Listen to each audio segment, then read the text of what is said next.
Beaucoup Joseph, merci beaucoup les musiciens qui nous ont accompagnés.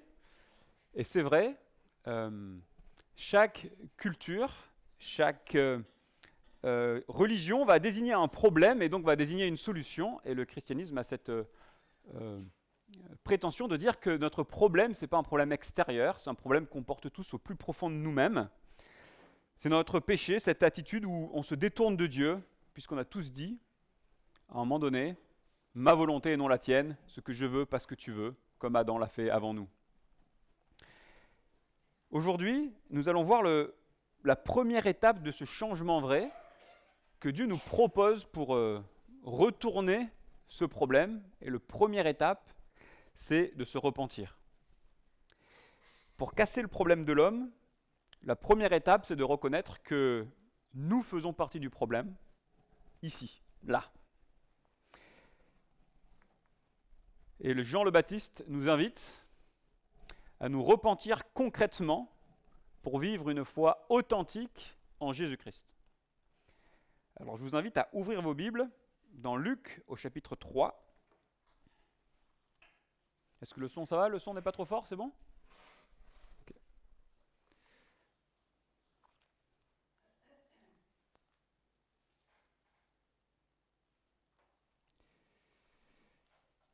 Luc chapitre 3, versets 1 à 22, c'est à la page 662 des Bibles de l'Église.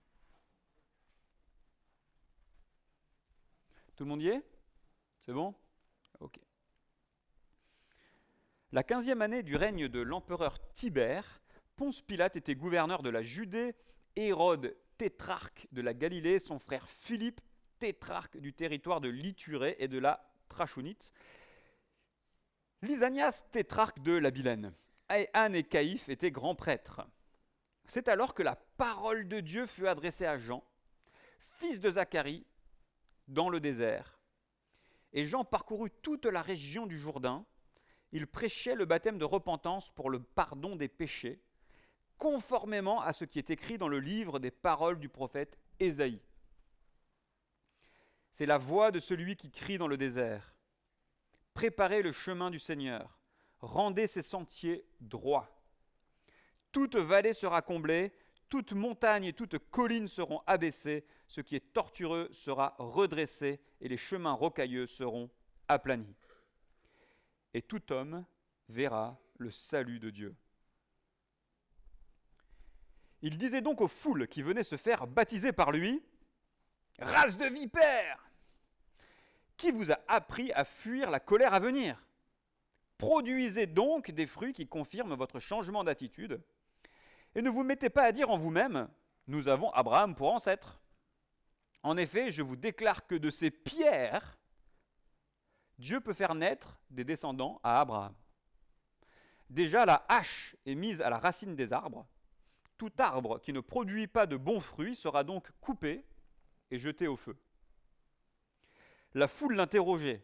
« Que devons-nous donc faire ?»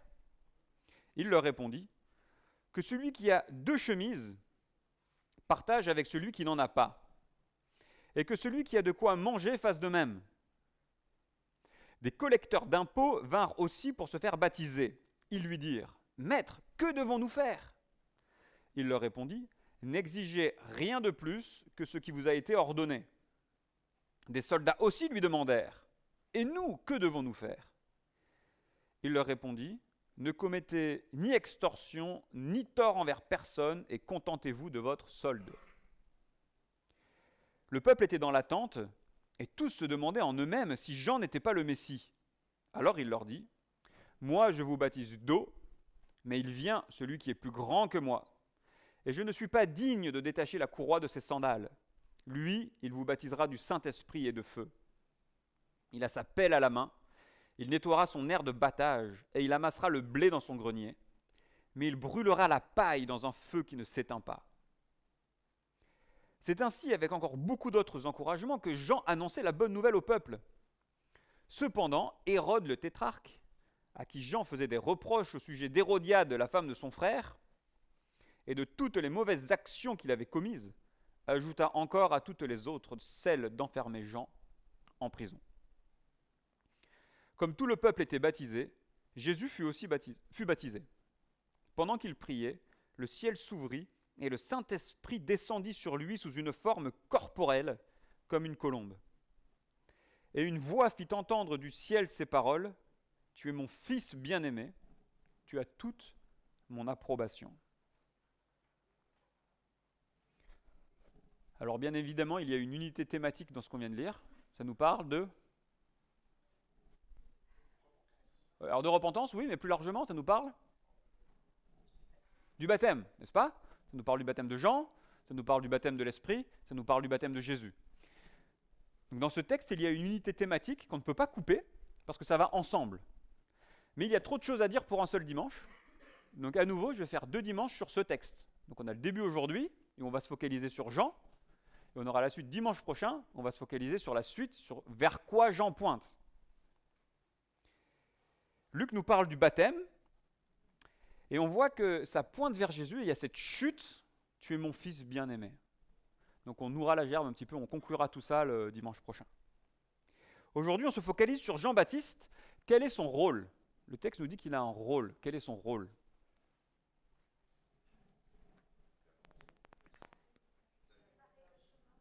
Préparer le chemin du Seigneur. C'est le rôle de Jean-Baptiste. Il est là pour préparer. C'est dans le texte, hein? Comment fait-il? Donc, comment est-ce que Jean prépare la venue de Jésus? Il prêche la bonne nouvelle, hein, avec d'autres encouragements. Je vais annoncer la bonne nouvelle au peuple, et la bonne nouvelle commence par « Repentez-vous et manifestez-le en faisant trempette dans le Jourdain. » D'accord? En étant baptisé dans le Jourdain. Et donc, comment est-ce qu'on peut se préparer nous-mêmes à rencontrer Jésus? Par la repentance, n'est-ce pas? C'est bien ce que le texte nous dit. Si on veut avoir un chemin droit pour recevoir le Seigneur, c'est par la repentance. Et on voit qu'il y a une relation entre ce baptême de repentance et ce baptême de Jésus. C'est que la repentance est une étape incomplète, mais indispensable pour atteindre le baptême de l'Esprit que Jésus nous propose. D'accord? C'est une anticipation. C'est un chemin, une première étape qui nous amène vers ce qu'on désire tous, être en relation avec Dieu et recevoir Dieu qui vient vivre en nous.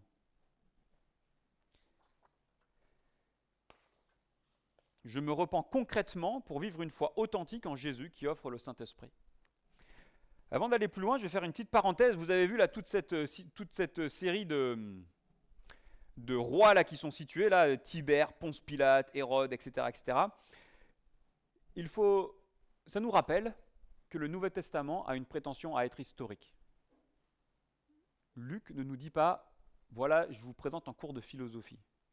Luc nous dit, voilà les faits qui se sont passés, voilà qui était au pouvoir à Rome, voilà qui était au pouvoir au Proche-Orient, et si on met tout ça bout à bout, en gros, on est 28 de notre ère. On est en l'an 28, tellement que c'est précis. Le Nouveau Testament n'est pas une histoire inventée, ce n'est pas un mythe. Luc nous dit, si vous regardez, si vous tournez quelques pages, gardez toujours votre Bible ouverte. Luc 1, voilà, j'ai entrepris de composer un récit.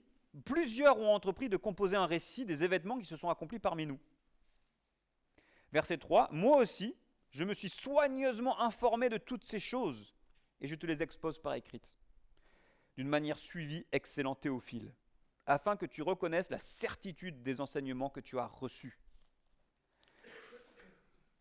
Luc a fait un travail pour nous donner ça. Nous savons par exemple par les pères de l'Église qu'il existait un évangile en hébreu, un proto-évangile en hébreu que nous n'avons plus aujourd'hui, qui a probablement servi de source à Matthieu, Marc et Luc.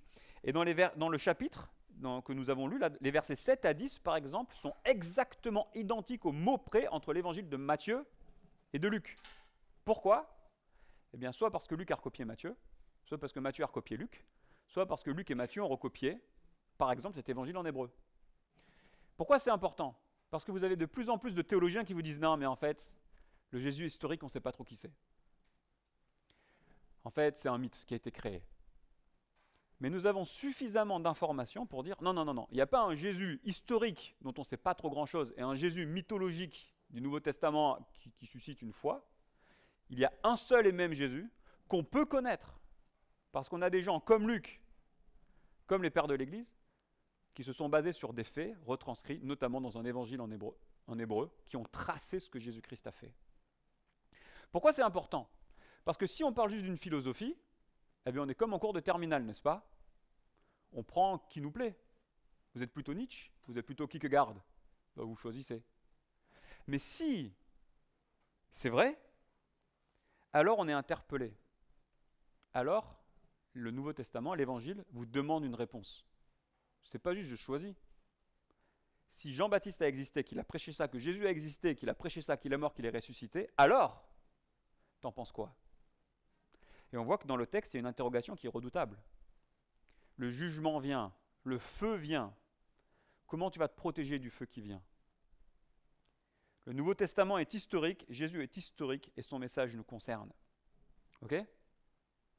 On avance sur le message de Jean-Baptiste. La vraie repentance prépare à la foi en Jésus.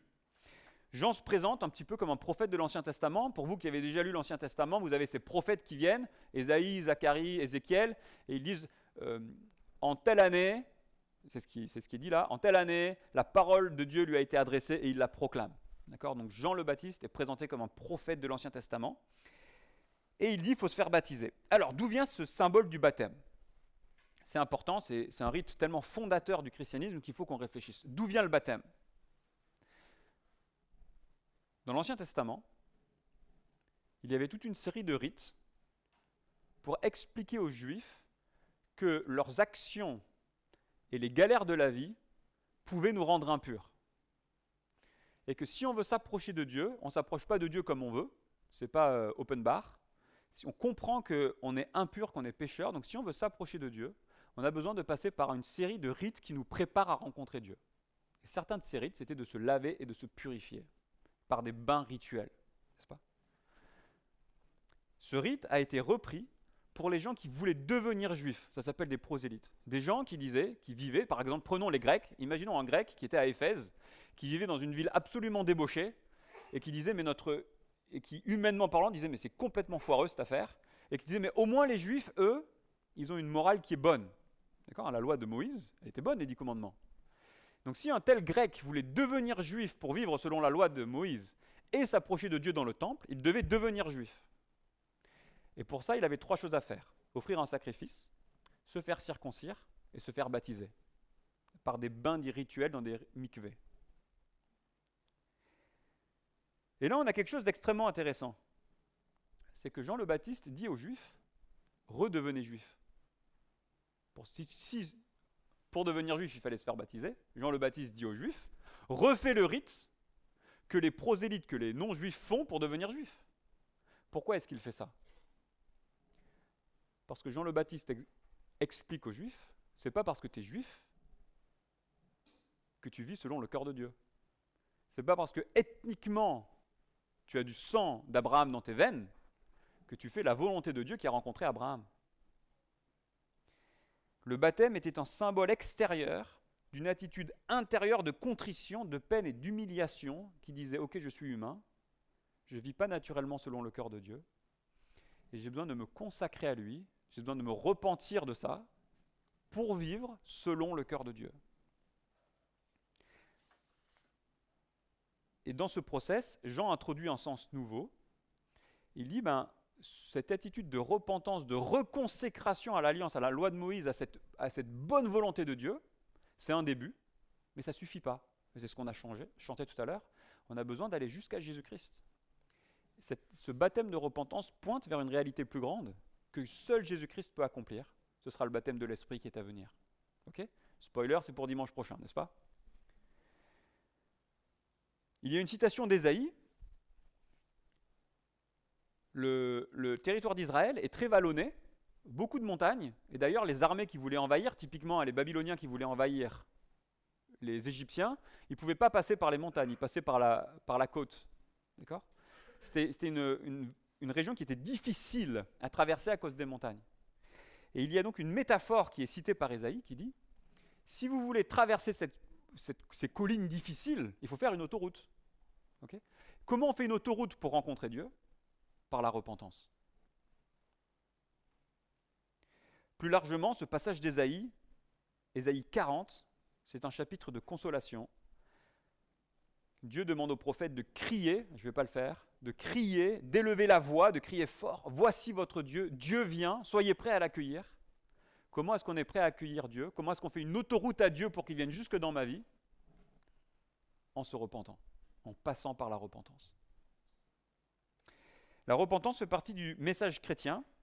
La foi en Jésus complète la repentance, mais ne la remplace pas. Que disent les apôtres tout de suite après la Pentecôte? Pierre prêche, les gens sont touchés. Les Juifs de la Pentecôte disent la même chose, que ferons-nous? Et Pierre dit, repentez-vous et croyez et soyez baptisés au nom de Jésus-Christ. Ne soyez plus baptisés pour devenir juifs, soyez baptisés pour devenir chrétiens. La repentance fait partie du message chrétien. Et vous voyez là un baptistère d'Éphèse des premiers siècles, 3e, 4e siècle. Et qu'est-ce qu'on voit? C'est une piscine pour baptiser des adultes qui se repentent de leurs péchés, qui descendent dans l'eau et qui se font baptiser. On est à Éphèse, là, 4e siècle. Et là, on est à Lyon, juste à côté de l'église Saint-Jean. Quand vous allez manger votre petite glace dans la rue, là, dans le Vieux-Lyon, vous allez à l'église Saint-Jean, vous regardez, vous prenez juste à gauche de l'église, et puis là, vous avez le petit baptistère. 4e siècle, c'est une piscine. Pourquoi? Parce que dans le christianisme, ce sont des adultes qui réalisent leurs problèmes spirituels, qui demandent pardon à Dieu et qui le manifestent par un baptême. Alors à quoi ça sert pour nous aujourd'hui? Le baptême, c'est une capitulation. On a besoin d'être sauvés. Nous tous, tout le monde. Ça demande à nous détourner de notre vie. C'est une prise de conscience intérieure, réaliser que notre vie, naturellement, ne plaît pas à Dieu. On ne peut pas venir devant Dieu en disant « En fait, je ne suis pas si mal. » Ça ne marche pas. Ça ne marche pas. Et c'est logique, parce que si on n'est pas contrit, si on n'est pas en train de pleurer, pourquoi avoir besoin d'être sauvé? Vous suivez? Jésus vient nous sauver. Mais avant d'être sauvé, on a besoin de réaliser qu'on a un problème. Si on ne réalise pas qu'on a un problème, Jésus, il est inintéressant. D'où la parabole du semeur. La parabole du semeur, Jésus se compare à un homme qui sème dans le champ. Il dit, voilà, je suis comme un homme et je sème la parole. Voilà, je parle, j'annonce la parole. Qu'est-ce qui fait que quelqu'un est réceptif à la parole dans la parabole du semeur? C'est la qualité du sol, n'est-ce pas? Et vous avez du mauvais sol, et vous avez des bons sols. Eh bien, un cœur repentant, c'est le bon sol qui permet au message de Jésus, tu as besoin d'être sauvé, de répondre et de dire oui, j'en ai besoin pour moi. Si la repentance, c'est l'entrée dans une relation vraie à Jésus, comment ça va influencer notre attitude? Dites-moi. Ok. Si pour rentrer en relation avec Jésus, je devais faire plein de bonnes œuvres, comment ça influencerait mon attitude?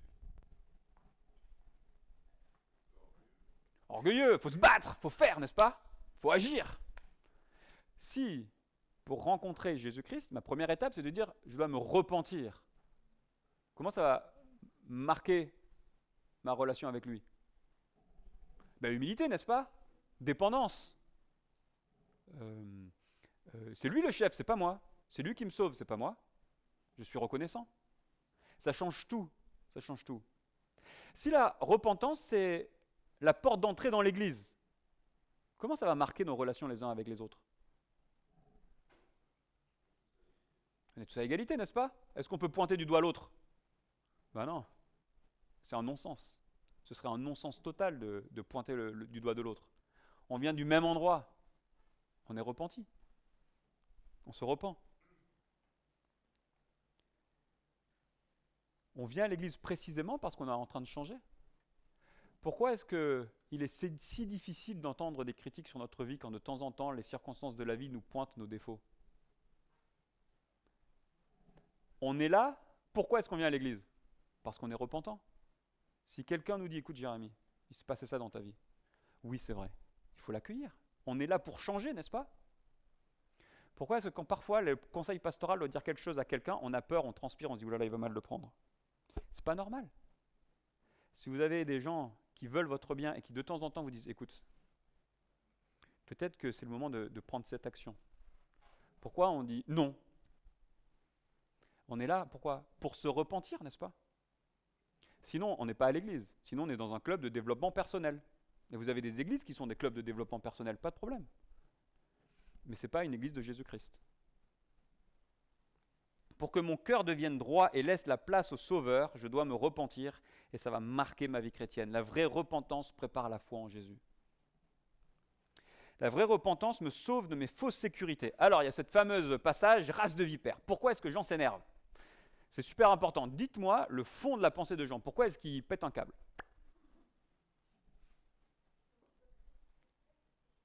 Ok, pourquoi ils sont hypocrites? Oui, on peut être plus précis. Quelqu'un d'autre. Plus précis, c'est juste, mais plus précis. Pourquoi est-ce qu'ils s'énervent? Oui, plus précis encore. Quelqu'un d'autre. C'est dans la Bible, il ne faut pas me regarder. Si vous me regardez, c'est que vous ne regardez pas votre Bible. Ils fuient quoi? Bonne remarque. C'est bon. Ils fuient la colère de Dieu. Ils ont peur. Ils savent que le jugement vient. Et qu'est-ce qu'ils font pour fuir la colère de Dieu? Ils font un rite. Okay? Ils se cachent derrière un rite. L'action du baptême est contre-productive sans l'attitude intérieure qui correspond. Si on fait un rite sans l'attitude intérieure, nous devenons hypocrites, et l'hypocrisie, c'est le grand danger des religieux. C'est le grand danger qui nous guette tous, nous les croyants. On se croit bon parce qu'on fait des rites, et en fait on est puant. Ben non. On est touché par Jésus, on se repent, on a une vie qui est transformée, et donc on le manifeste par des rites. Et ça confirme quelque chose là qui est très important, c'est que le baptême ne produit pas de changement. Nous sommes tous influencés par un contexte de l'Église catholique. Et l'Église catholique, la grande affirmation de l'Église catholique, c'est de dire que le sacrement réalise ce qu'il symbolise. Et donc, pourquoi on baptise les enfants dans l'Église catholique? C'est parce que ça annule la faute originelle. Est-ce que c'est ce qu'on lit dans le texte? Pas du tout. Le baptême est un symbole, une prise d'engagement public. Je me suis repenti dans mon cœur. Ça ne produit rien. Enfin, l'acte de s'engager en public, ça produit quelque chose. C'est une marque dans la vie. Hein. Parfois, dans les églises évangéliques, quand on se faisait baptiser, on le marquait dans la Bible. On mettait telle date, je me suis fait baptiser. Pourquoi? Parce qu'on se souvient qu'on a pris un engagement. Et ça peut nous encourager, parfois quand on doute, à dire non, je persévère. Mais il n'y a pas de miracle qui se passe dans l'eau. Ce qui est attendu, c'est une conviction intérieure de repentance, de changement, et on en témoigne publiquement par le baptême. Alors, race de vipères, oui, donc les gens pensaient que ça pouvait les protéger, parce que les Juifs pensaient que l'Abraham, et c'est juste, hein, Abraham c'était l'ami de Dieu, donc ils pensaient, si je suis la descendance d'Abraham, par association, je suis l'ami de Dieu moi aussi. Et Jean le Baptiste dit non, ça ne se passe pas comme ça. Le jugement est inévitable, et vous avez tendance à fuir comme des vipères qui fuient devant un feu de brousse. Jérusalem sera détruite 42 ans après ce récit. 42 ans, c'est pas beaucoup. 42 ans après, Jérusalem sera détruite. Et pour nous, personnellement, peut-être que dans 42 ans, on ne sera plus là. Tiens, voilà, j'ai 40 ans l'année prochaine. Dorian fête ses 40 ans cette semaine, voilà, c'est entre nous. Dans 42 ans, je ne sais pas dans quel état on sera. Si vous voulez vous protéger du jugement, ce n'est pas un rite dont vous avez besoin. C'est la repentance qui vous amène à la foi en Jésus-Christ. Alors, qu'est-ce que ça change? Ça change que être chrétien selon la Bible, on ne peut pas être chrétien par assimilation relationnelle. On n'est pas chrétien par sociabilisation. Je ne suis pas croyant parce que mes parents sont croyants. Je ne suis pas croyant parce que j'ai fait des camps depuis 10 générations dans tel endroit, parce que moi j'étais au Contamine. Nous ne sommes pas chrétiens parce que nous sommes écrits sur un registre de l'Église catholique ou de l'Église évangélique ou de l'Église protestante, j'en sais rien quoi. Nous ne sommes pas croyants parce que nous avons été baptisés enfants. Nous sommes sauvés du jugement à venir. Quand? Par choix personnel. On se repent et on met sa foi en Christ. Et il y a une injonction majeure des apôtres de vous dire que quand vous vous repentez, que vous mettez votre foi en Christ, eh bien vous le manifestez publiquement par le baptême. Et un verset nous dit que celui qui se proclame publiquement, celui qui professe mon nom, je le reconnaîtrai devant le Père. Il y a une importance devant la profession publique de la foi, on ne peut pas l'éviter. Les rites, les baptêmes d'enfants, votre famille, vos valeurs, faire du bien, etc., ça ne compte pas. En fait, ce n'est rien. Ce qui compte, c'est une attitude de cœur de repentance qui se tourne vers Jésus-Christ par la foi. Deuxième application importante, c'est que quand je parle avec vous, j'entends souvent une crainte de Dieu. Souvent quand la vie ne va pas comme on veut. Est-ce que Dieu m'entend encore? Est-ce que Dieu est en colère contre moi? Qu'est-ce que j'ai fait à Dieu? Et le message de Jean-Baptiste est à la fois extrêmement dur, n'est-ce pas? Mais il est à la fois extrêmement libérateur aussi, parce qu'on a une assurance. Quand on se repent et qu'on met notre foi en Jésus-Christ, Dieu est pour nous. On n'a plus peur. On évite le jugement, et donc on peut vivre la vie en paix. Oui, la vie cogne. La vie cogne. Mais on sait que la vie ne cogne pas parce que Dieu est en colère contre nous. Et ça, c'est extrêmement libérateur. Enfin, est-ce qu'on est d'accord là-dessus? Du coup, les galères qu'on a ne sont pas un Dieu en colère qui nous cogne, mais c'est, on vit dans un monde déchu, on vit dans un monde abîmé, nous-mêmes, nous avons fait des choses qui nous amènent dans des situations difficiles, et maintenant, on peut traverser ça avec l'absolue confiance que Dieu est pour nous et qu'il va nous accompagner.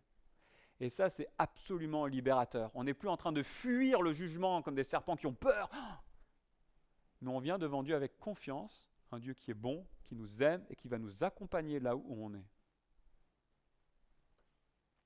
La vraie repentance me sauve de mes fausses sécurités et m'offre une vraie sécurité. Dieu est pour nous. Comment se manifeste la vraie repentance dans le texte? Que dit Jean-Baptiste? Qu'est-ce qu'il veut, Jean-Baptiste? Comment ça se manifeste? Des fruits, des actes. Les gens sont questionnés. Que devons-nous faire? Que ferons-nous? 3 fois, hein? Alors, le cas général, c'est deviens généreux, n'est-ce pas? Si tu as 2 chemises, partage. Si tu as de la nourriture et que l'autre n'en a pas, partage. Les collecteurs d'impôts achetaient une licence pour exercer leur droit de lever des impôts pour les Romains, et il y avait énormément d'abus. Ils étaient haïs par leurs concitoyens et ils étaient rituellement impurs, ils ne pouvaient pas aller au temple. Jean-Baptiste, ne leur dit pas « arrêtez votre job ». Il leur dit « soyez droits, justice, intégrité », n'est-ce pas? Les soldats, salaire faible, tentation d'extorquer de l'argent. D'accord? Faire des rapines, mettre la pression sur les gens, etc., etc. Et pareil, Jean-Baptiste leur dit « droiture, pas d'extorsion ». Quel est le point commun de ces 3 demandes? Il y a un point commun entre la demande aux gens de partager, la demande aux collecteurs d'impôts d'être droits et la demande aux soldats. C'est quoi le point commun? Alors l'attitude, c'est vrai, c'est juste, il y a une attitude fondamentale, mais concrètement dans les faits, la générosité, ça touche à quoi? À l'autre, ouais, et puis à nos possessions, à l'argent. Les collecteurs d'impôts, ça touche à quoi? À l'argent, au matériel. Et les soldats, ça touche à quoi? À la solde, à l'argent, au matériel. La manière de gérer l'argent et les biens matériels est le point commun aux 3 demandes. Comment savons-nous que Zachée, d'accord, c'est une histoire dans la Bible où il y a un homme, Jésus qui vient chez Zachée. Et on sait que Zachée s'est repenti en rencontrant Jésus. Comment on sait? Qu'a fait Zachée? Il a rendu quoi? Le quadruple.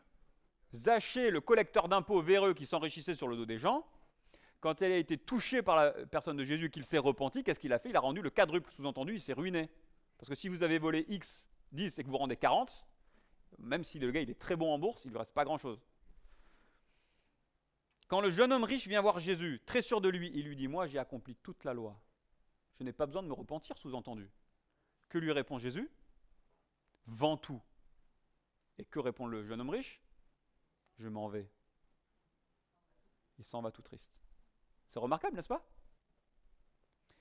La repentance se manifeste par de la générosité. Comme Dieu est généreux, nous devenons généreux. Jean le Baptiste, en fait, nous demande de nous repentir de notre cœur mauvais pour nous laisser imbiber par un cœur d'amour de Jésus-Christ. Et c'est là où on voit la vraie repentance. La repentance se manifeste par de la droiture, par de la générosité.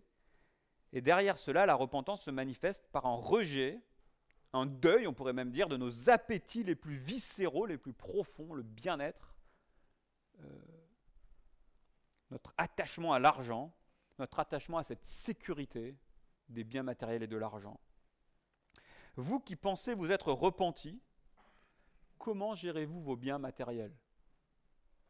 Ça parle pour vous. Votre relevé bancaire parle pour vous.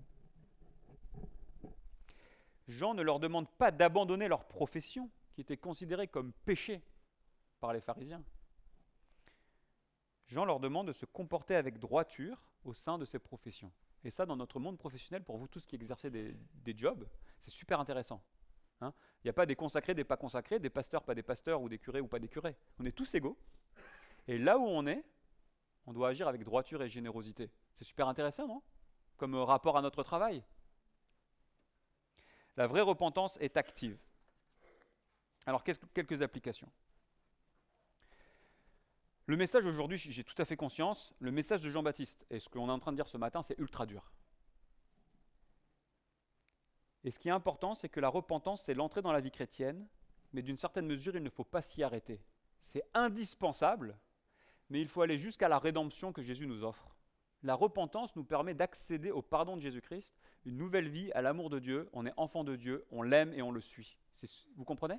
Si on s'arrête à la repentance, on reste dans de la culpabilisation.